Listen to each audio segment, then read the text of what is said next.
All right, let's just dive right into it. Yes, pointers. This is the one, isn't it? The concept that feels like you've just hit a massive brick wall. It's confusing, it's abstract, and for so many people, it's a total roadblock. But what if I told you there's a really simple secret to understanding them? And that's not just a hope, that is a promise. We're going to use one simple analogy that makes the whole thing just click. So stick with me because you are absolutely going to get this.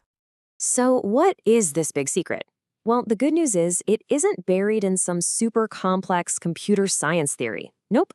It's actually something you already understand from your everyday life. The difference between a house and its address.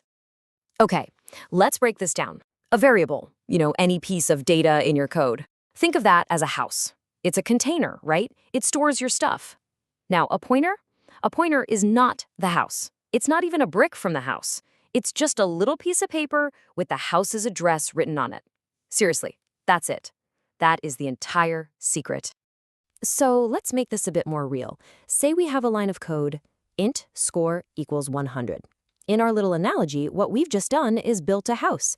We named it score. And what did we put inside our new house? The number 100.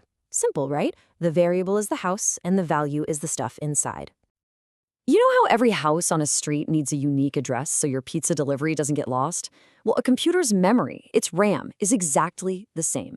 Every single variable, every one of our houses, has a totally unique memory address. It might look like a scary long number, but all it is a signpost that tells the computer exactly where to find our score house.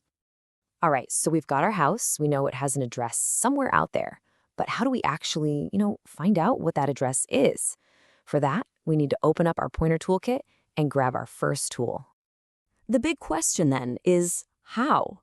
How do we ask the computer, hey, can you give me that piece of paper with the address on it? And believe it or not, it's super simple. You just take your variable, score, and you pop this little symbol, the ampersand, right in front of it. This is called the addressive operator, and it does, well, exactly what it sounds like. It tells the computer, hey, give me the address of score. And boom, the computer hands you back that unique memory address. It's literally like looking up your own house on Google Maps. Okay, so we've got the address. Awesome. But before we actually use it, I'm really curious. Other than pointers, what's the one programming concept that's just been a total thorn in your side? Was it recursion? Maybe async stuff? Drop it in the comments below. I'd love to know. All right, we've got the address in hand. But let's be honest, an address by itself is kind of boring, right? We don't care about the address, we care about what's inside the house. And that brings us to the second and final tool in our toolkit. Right, we're holding this piece of paper with a weird address on it. So what? What do we do now? How do we use this address to actually drive over to the house and peek inside? This is where our other symbol, the asterisk, comes into play. When you put an asterisk in front of a pointer, you're telling the computer something very specific. You're saying, hey, I'm not interested in the address anymore. I want you to follow this address, go to that location, knock on the door, and tell me what you find inside. This whole action has a fancy name, dereferencing, but all it really means is following the address to get the stuff. And that's how we get back to our original value, the number 100. And that's basically it, seriously. Those two symbols, the ampersand and the asterisk, are the entire foundation of how pointers work.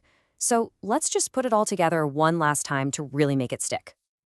Okay, here's the ultimate cheat sheet. The ampersand and is your address of operator. Think of it as get me the house address. It's like asking for the map. The asterisk, star, is your dereference operator. Think of that as use the address to go inside. That's you driving to the house and opening the door. That's the whole game right there. Look, if you walk away from this with only one single thing burned into your brain, let it be this. A pointer holds an address, not the actual data. It is not the house. It's the piece of paper with directions to the house. Getting that one simple distinction is the key to everything. So you might be thinking, okay, I get it, but why is this such a big deal? Well, think about it like this.